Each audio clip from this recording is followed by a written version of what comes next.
Somewhere around the year 33 AD, on a hillside outside Jerusalem, 11 men received a commission that would shape the next 2,000 years of human history.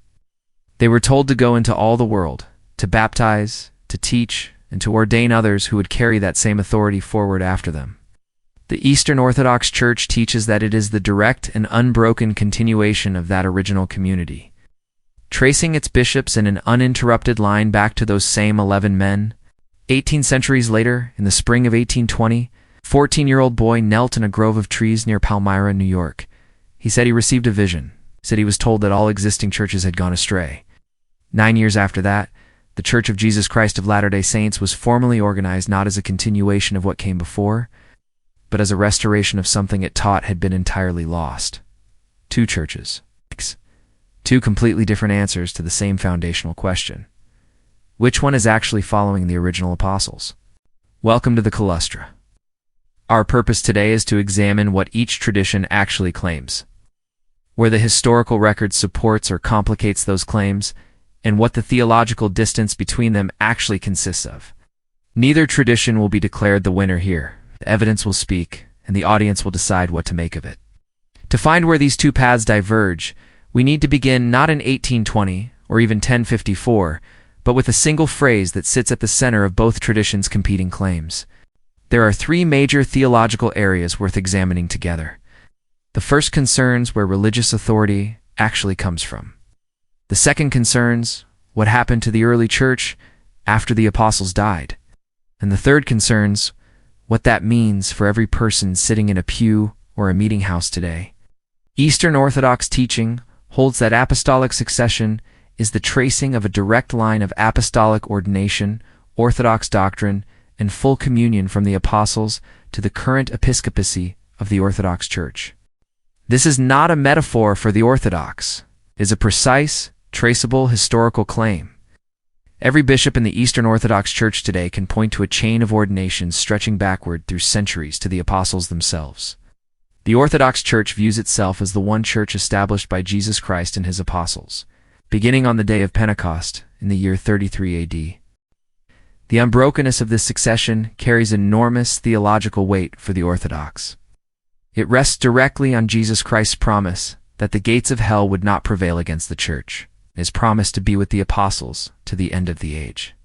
For the Orthodox, a broken succession would mean those promises were not kept, a conclusion Orthodox theology firmly rejects.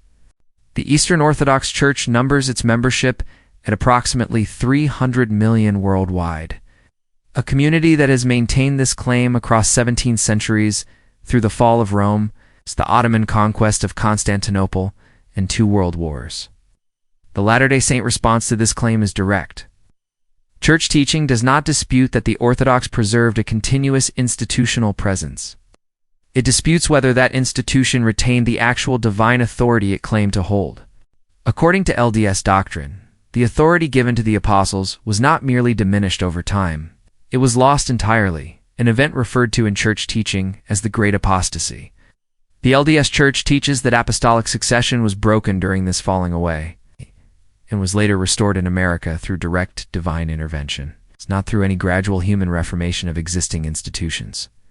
Church teaching describes Peter, James, and John appearing to Joseph Smith and Oliver Cowdery in 1829, restoring what is called the Melchizedek priesthood, the same authority in LDS teaching that the original apostles held. This creates a precise and direct confrontation. The Orthodox say the line never broke. The Latter-day Saints say it broke, was absent for centuries, and was then restored. Both positions rest on foundational historical and theological claims, and both cannot simultaneously be correct. If you are a Latter-day Saint, have you ever had a conversation with an Eastern Orthodox Christian about the question of apostolic authority? I would be genuinely curious to hear how that exchange went, and what each side found most difficult to answer. The second major difference concerns what each tradition believes about the nature of the original church itself, specifically, whether it was ever meant to be the kind of institution the Orthodox built, or whether its essential features were something far simpler and more direct. Eastern Orthodox worship has remained remarkably consistent across 17 centuries. The divine liturgy used in Orthodox churches today traces its essential structure to the 4th century and is attributed, in large part, to St. John Chrysostom, one of the most influential early Christian theologians. Eastern Orthodoxy is characterized by its continuity with the Apostolic Church, its liturgy, and its territorial churches. That continuity of liturgical practice is, for the Orthodox, not simply a cultural habit, it is evidence of doctrinal fidelity. Latter-day Saint worship looks nothing like the divine liturgy. There are no incense burners, no ancient chanting, no iconostasis separating priest from congregation. The LDS sacrament meeting is closer in appearance to a Protestant gathering, simple, spoken led by unpaid local volunteers rather than ordained professional clergy. This difference in outward form reflects a much deeper theological disagreement. The LDS Church teaches that the original church included living prophets and apostles with specific divine authority, that it possessed additional scripture beyond what was eventually compiled into the Bible, and that many essential doctrines were altered or lost before any surviving institutional tradition was fully established. Orthodox scholars point to precisely the opposite conclusion. For them, the 7 ecumenical councils held between 325 and 787 AD represent the Church carefully and faithfully defining, not inventing or distorting, what the apostles originally taught. The First Council of Nicaea in 325 AD produced the Nicene Creed, which the Orthodox regard as a faithful articulation of apostolic teaching, not a departure from it. Under LDS doctrine, that same council sits within a period of accelerating apostasy. Two traditions reading the same centuries of history arrive at opposite conclusions about what that history proves. Consider what this means in concrete terms. If you accept the Orthodox position, the councils were guidance. If you accept the Latter-day Saint position, the councils were among the early symptoms of corruption that had already begun. If you are a member of an Eastern Orthodox congregation, I would be genuinely interested to hear how you have thought about the LDS claim that the Great Apostasy included the early church councils. That question goes to the heart of this disagreement. If you're enjoying this documentary, consider subscribing. Now let's continue. The third difference may be the most personally significant for anyone in either tradition. It concerns what each church teaches about the fate of souls outside its own boundaries, and how each community understands its relationship to the rest of Christianity. Eastern Orthodoxy holds a nuanced but firm position on this question. The Orthodox teach that salvation comes through the Church, specifically through the sacraments administered by a validly ordained priesthood within an unbroken apostolic succession. At the same time, Orthodox theology generally avoids dogmatic statements about the eternal fate of individuals outside Orthodoxy. A phrase widely used in Orthodox theological circles captures the position simply: we know where the Church is, we do not know where it is not. The Latter-day Saint position is different in structure, though not in its claim to exclusive authority. The LDS Church teaches that saving ordinances, baptism, confirmation, and the sealing of families in the temple must be performed by someone holding the restored priesthood authority. This is why the practice of baptism for the dead exists within the LDS tradition. Church teaching holds that individuals who never received LDS ordinances during their lifetime are given the opportunity, in the spirit world, to accept or reject ordinances performed on their behalf by living members. The Orthodox have no equivalent practice and would not recognize it as necessary. In their understanding, the sacraments administered within the Church across 17 centuries have never lacked the authority required for them to be valid. Doctrine and Covenants, section 128, verse 15, describes this practice of vicarious ordinance work as a subject of great importance, one connecting the living and the dead in a chain of redemptive responsibility that Latter-day Saint theology takes with unusual seriousness. The Orthodox, by contrast, point to the unbroken sacramental life of the Church as its own answer to the question of what happens to those who lived and died outside a particular tradition. Both answers are internally consistent. Neither easily accommodates the other. Stepping back from these three specific disagreements, a broader pattern becomes visible, one worth naming directly.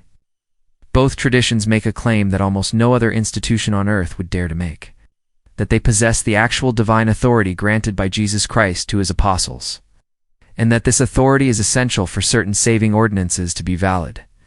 Both claims cannot simultaneously be true in the way each tradition states them, yet both are held by hundreds of millions of people worldwide, with sincere and thoughtful conviction. What distinguishes them is not sincerity but structure. The Orthodox claim that authority was transmitted through an unbroken institutional succession that has never been interrupted.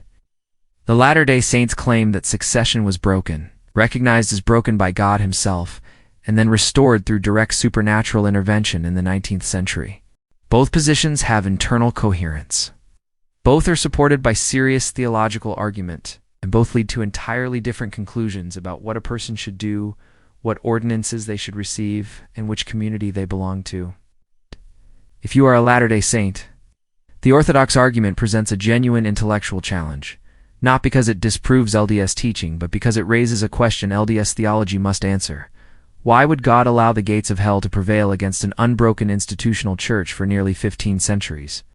If you are Eastern Orthodox, the Latter-day Saint argument presents its own challenge. If the Church Christ established truly continued unbroken, why did so many early councils end in dispute, division, and competing claims about what the apostles originally taught? These are not rhetorical questions. They are the questions that have occupied serious theologians in both traditions for generations, and they remain genuinely unresolved. What both traditions share, beneath the theological distance, is a conviction that apostolic authority is not simply a metaphor. It matters. Concretely and eternally, where that authority resides and who holds it. The Eastern Orthodox have built 17 centuries of liturgy, council, and unbroken institutional continuity around that conviction. The Church of Jesus Christ of Latter-day Saints has built 2 centuries of temples, missions, and global growth around the same conviction, expressed through a completely different account of how that authority was received and where it currently rests. 2 communities, 1 foundational question, and by the nature of the claim itself, an answer that only one of them can be fully right about. If this documentary helped you better understand today's topic, subscribe to the Caelustra. We'll see you in the next video.